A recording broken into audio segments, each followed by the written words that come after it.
Welcome back to Inside St. Tammany. I'm your host, Michael Vincino, and today we have a special treat for you, a special guest. Joining us now is Rob Bremer, our Director of Animal Services. How are you today? Very well, Michael. Things are going great at the shelter? They are going very good right now, yes. Let's jump right into it. Sure. Let's talk about where we stand today at the shelter, and obviously when people watch this episode, and maybe during a different time, but it can be a revolving door over at Animal Services, but you guys still work hard every day, so tell us what's going on at the shelter.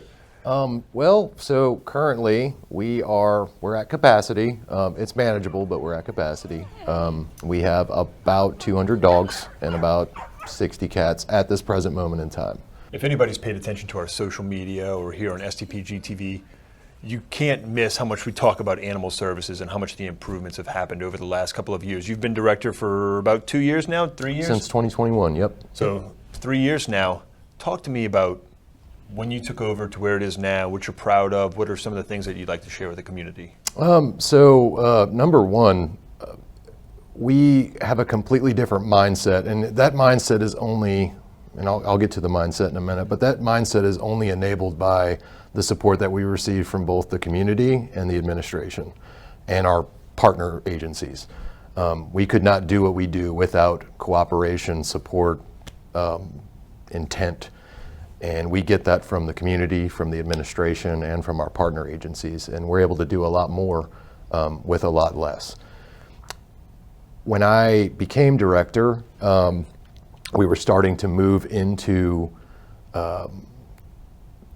thinking about life-saving rather than just inventory management of animals. We were thinking about what is a good conscious decision for each animal in our care rather than thinking about the sum total of the amount of animals that we have.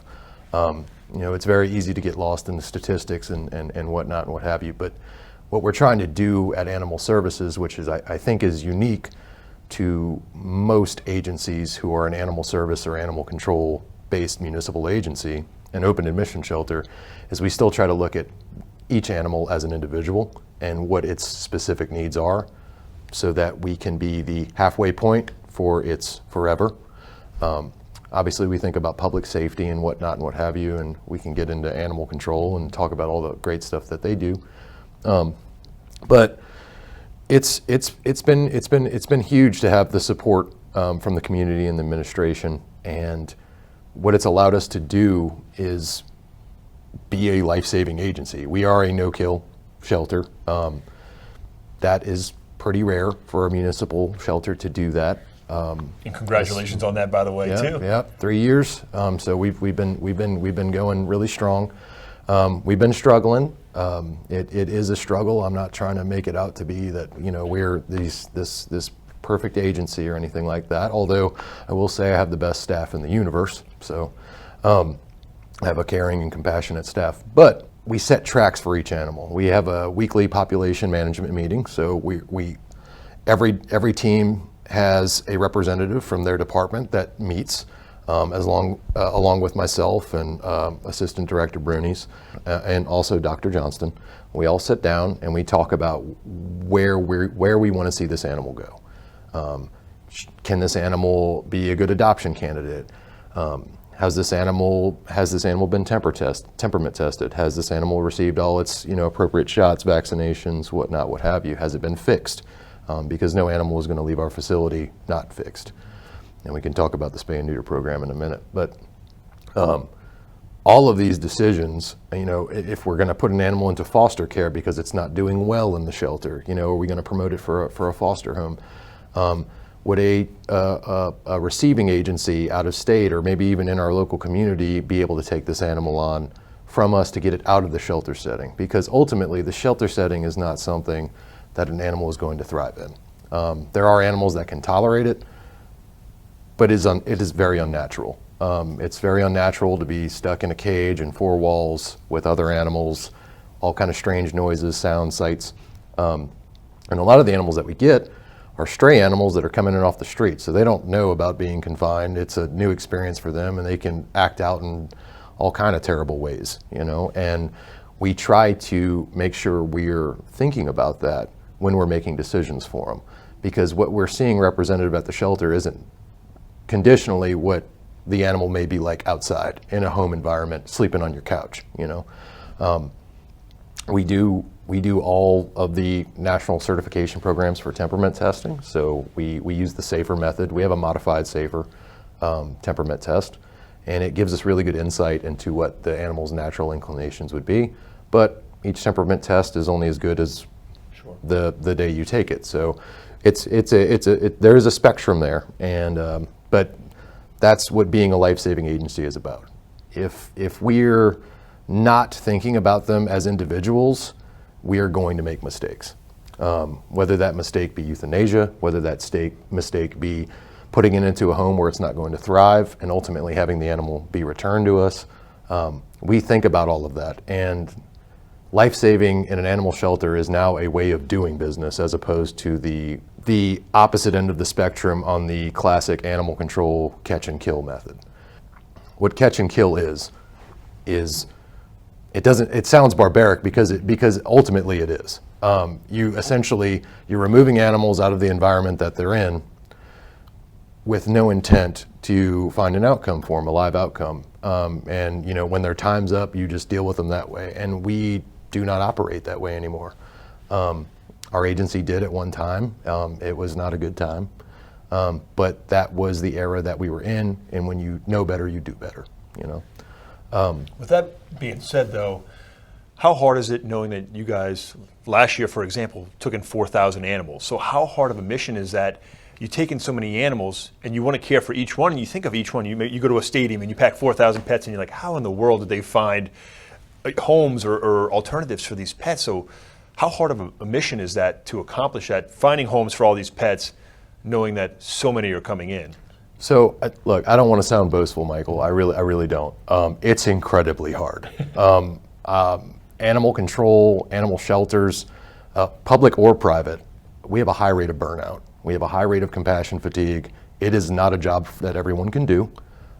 It takes a special type of person. I would say that, and that's not me gloating. That is the reality. That's the reality. There are some people that are just not going to be able to see the amount of sadness and human depravity that happens to animals in everyday life. Like, we're exposed to that stuff almost every other day. You know, our animal control officers are taking animals out of hoarding situations, cruelty, neglect situations, dog fighting investigations. I mean, we're taking animals from both good homes and bad homes, you know, or no homes, and it's very hard. When we're working at capacity, so you mentioned, you know, we take in 4,000 a year. So what that basically amounts to is every 3 months or so, we have about, I'd say, 1,300 animals come through our door. So every 3 months, about quarterly. Give a little, take a little, on average. What that essentially means is we are going to operate at our capacity for that duration, because as animals are leaving, we always have more coming in. So as soon as the space opens up, a space is filled. A lot of times we have people who have been working with us and patiently waiting for a space to open up at our shelter. Now, with that being said, they don't have to wait. If they're in an emergency situation or the animal's in danger or something like that, we are an open admission shelter. We're paid for by the taxpayer dollar. That's what we're here for St. Tammany Parish residents. But we do ask the community to work with us, and we've seen a lot of success in that, and it's allowed us to kind of stagger a high amount of intakes at one time over a period. So that does help. Unfortunately, you know, there may be days where, you know, we have a really smooth month and we only take in 300, 400 animals. Still a lot. Still a lot, but any deviation from that, like if we get a hoarding case in that month, that spikes us 40, 50 animals. That is when we start to struggle. And what we've learned to do is we put out community call to actions, and we tell people, like, hey, we need your help. We're in a bit of a pickle right now. Can you guys help us? And St. Tammany steps up every time. If we ask for help, St. Tammany will step up to us. It's very hard, but with with everyone in the community trying to help us, we're doing okay. There are bad days, but there are really, really good days. And I try to tell my staff all the time, got to focus on the good stuff. You got to focus on what Robin Williams said, you know, the good stuff. That's the good stuff. The good stuff is what keeps you in the field. The good stuff is what keeps you doing the good in your community. You know, I tell my staff all the time, you know, we are all public employees. We're here to help the people, but we're also here to help the animals. Helping an animal helps people. Helping people helps an animal. Animal services are also human services in a way, but we try to do everything basically by slow escalation. So, you know, first thing we're going to do is we're going to call the dog, because look, most dogs will just respond to an infantile voice. You know, come here, puppy. A lot of them will, the biggest, meanest dog will slowly change its demeanor and then kind of wiggle up to you. If that doesn't work, you know, we do have stronger methods. We have capture nets, we have control poles and all that stuff, but we prefer not to use those if we can, because it just traumatizes the animal further. So normally what we'll do is, if it's an emergency situation, there's a human being in danger or another animal in danger, we will employ control pole methods and net methods. But if the animal isn't harming anybody, it's just kind of freaking everybody out, or it's becoming a nuisance, we often we'll set a dog trap. It's the easiest way. The animal doesn't get hurt. It doesn't pose any safety risk to any human beings. Everyone in the community is notified in the local area, so everybody's on kind of watch for it. Some people kind of like it too. It's kind of an exciting thing. It changes up the pace of the neighborhood a little bit. And you know, there's so many things I could talk about with animal control, because that's where I come from. You know, I came up. I started in 2013 as an animal control officer, and I've learned a lot of tricks over that time. You know, and I also saw a lot of the ways we shouldn't do things. You know, there were things that I didn't agree with that now that I am the director, I'm able to employ a completely different tactic. And I mean, the impound procedures haven't changed at all. You know, we're still getting the same amount, if not a little more, maybe a little less some months, of impounds of strays. So you went up the ranks up into director now. I want you to talk a little bit about how things were done in the past and what you do now, because obviously you guys are a no-kill shelter, have been for the last 3 years. Yes. One of the top in the state for open admission shelters. And you said before, you don't want to be boastful, because you have come a long way over there in animal services. But tell me how we got here, because when you took over, or at least when President Cooper and his administration came in, the live release rate was around 45%. Correct. Now it's north of 90, sometimes 95, a little higher. Mm-hmm. So how did we get here? What are the things you have to do to get that number from 45 to north of 90?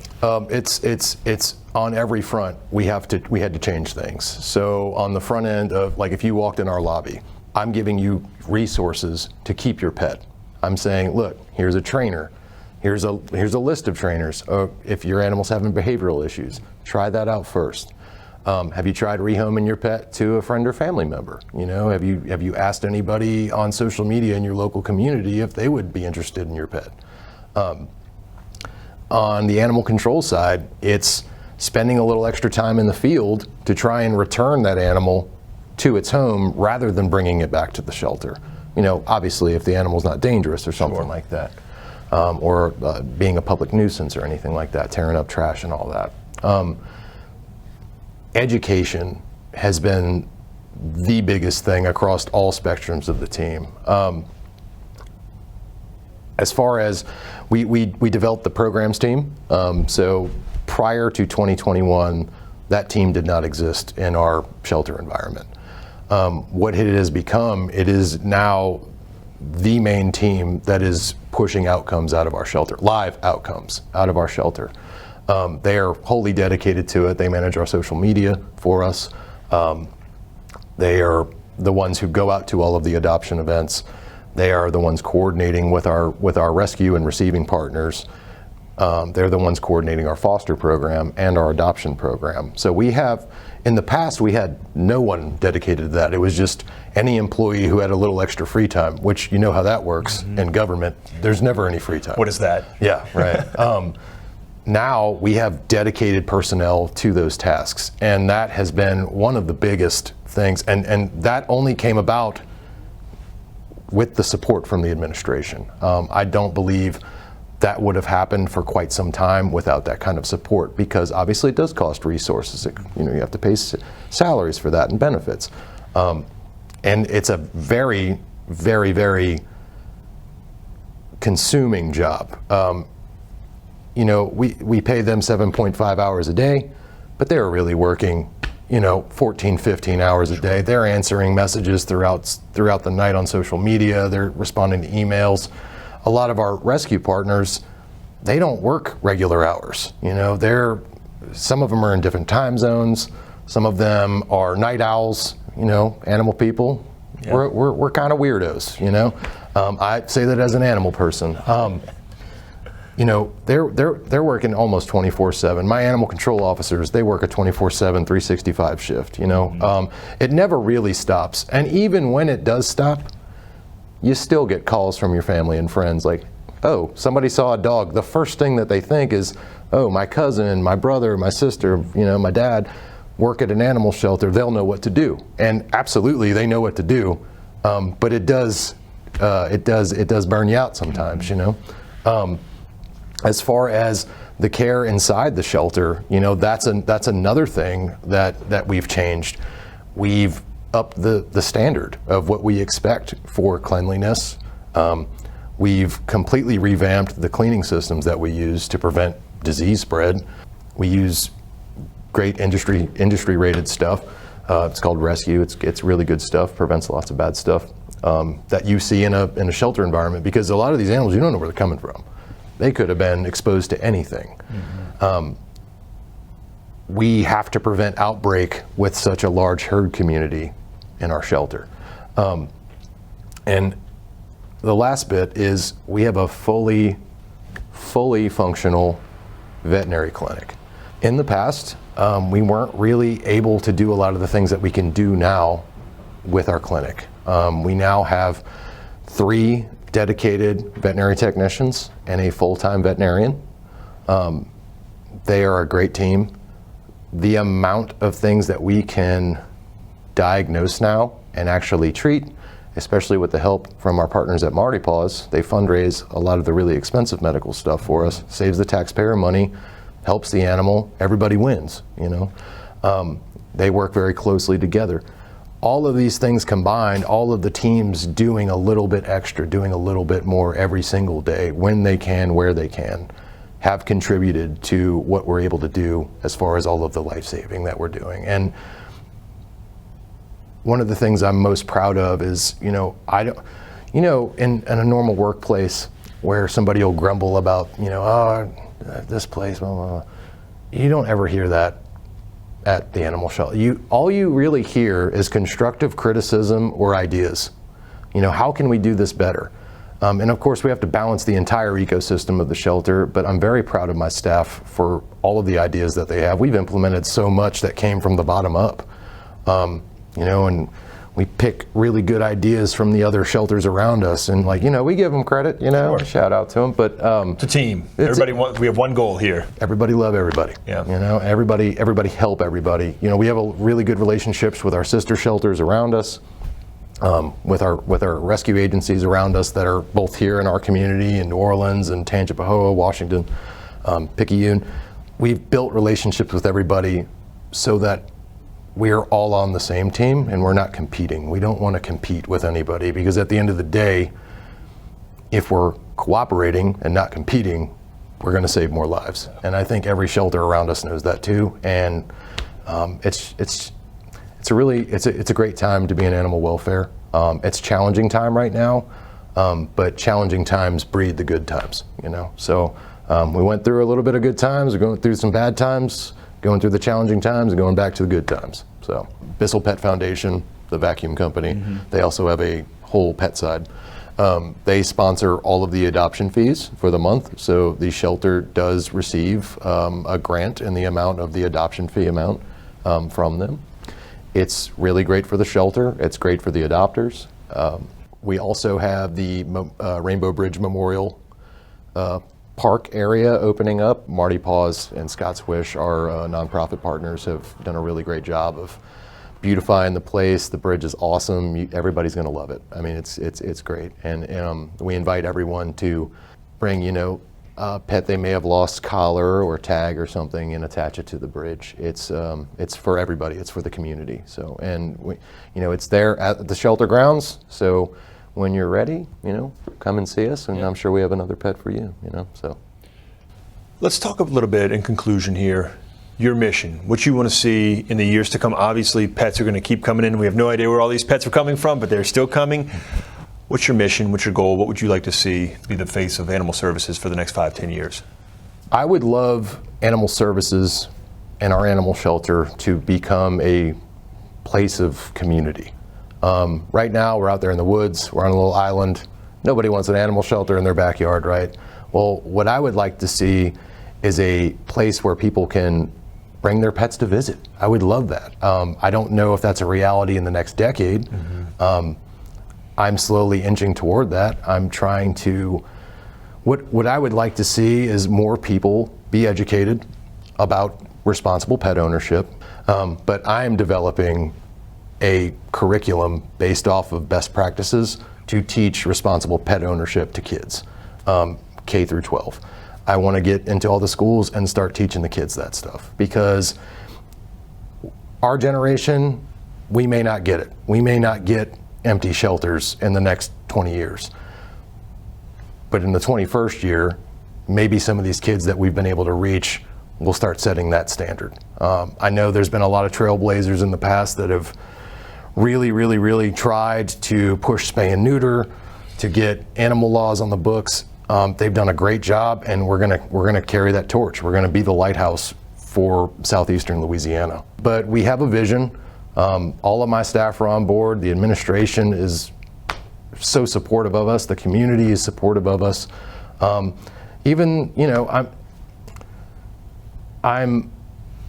I'd like to do is just make our community more animal conscious, because Mahatma Gandhi said, you can tell, I'm paraphrasing here, of course, you can tell the moral compass of a country by the way they treat their animals. And if we put that into a microcosm and we say you can tell the moral compass of a community by the way they treat their animals, I would say St. Tammany Parish has a really good moral compass, because the vast majority, there are exceptions, as there always are, the vast majority of people in St. Tammany love animals, all 275,000 of us. And the ones that don't, we've put in jail. We've taken their animals from them, and we will continue to do that, because we are not going to stand idly by and let animals, sentient life, be subjected to that kind of stuff.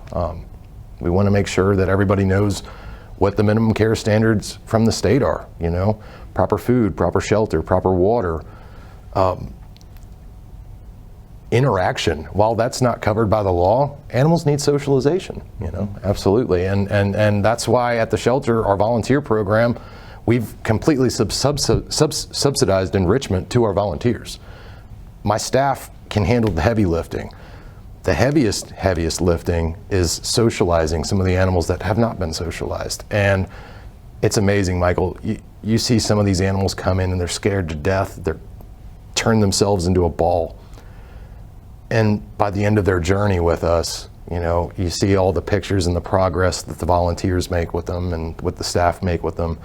And then seeing them adopted with a big old smile on their face, tongue lolling out of their jaw, and the family happy. And where that animal came from, where it started. And man, that's the biggest reward in the world.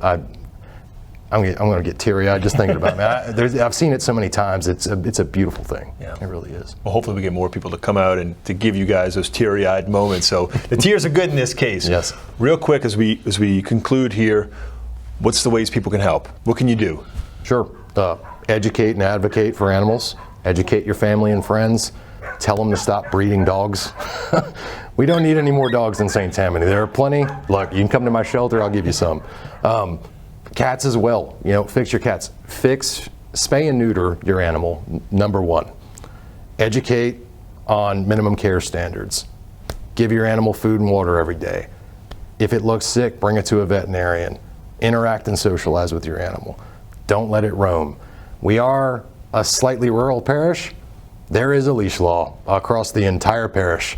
And I promise you, one day if your animal's loose and it does something bad, one of my animal control officers will probably be visiting you and telling you what the leash law is. I know a lot of people have that misconception, but there is a leash law. Number 3, volunteering with us. Come and volunteer at the shelter. We have all kinds of things you can do. We have a vast adoption program. We need animals socialized.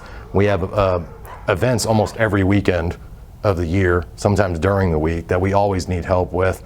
Walk dogs with us, hang out with the kitty cats with us. You know, we need socializers for our animals.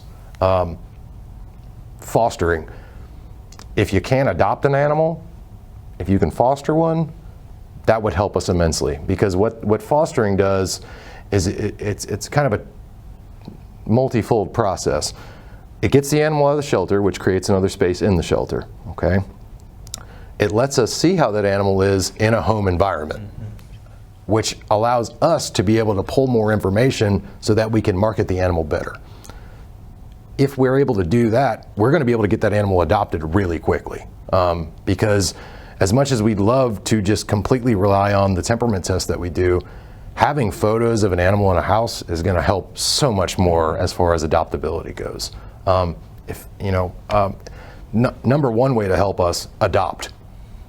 Open your heart and your home to an animal at St. Tammany Parish Animal Services. We've got lots of great cats. We've got lots of great dogs. Quickest and easiest way to help us is adopting. And I know that's a big step for a lot of people, so don't do it if you aren't ready. Don't do it if you're not in a financial situation where you can. Don't do it if your landlord won't let you have pets, because it would actually be counterintuitive for you to adopt an animal only to bring it back to us. It sets the animal up for failure, and we don't want that happening. So if you're in a spot where you can adopt, absolutely, please adopt from St. Tammany Animal Services. We need your help. We need your help for sure. So phone number? 985-809-0183. And then stop by anytime whenever you guys are open? 31078 Highway 36. Yep, in Lacombe. All right. First and foremost, I want to thank you for everything you've done as director. Obviously, Animal Services is in a better place now, and it's not just the department, it's the quality care for the animals here in St. Tammany Parish. So I thank you for that, and I thank you for stopping by today to spend some time with us and chat. Thank you, Michael. Well, thanks everybody for spending some time with us today here for this edition of Inside St. Tammany. We hope it was informative, and of course, as always, we'll see you next time.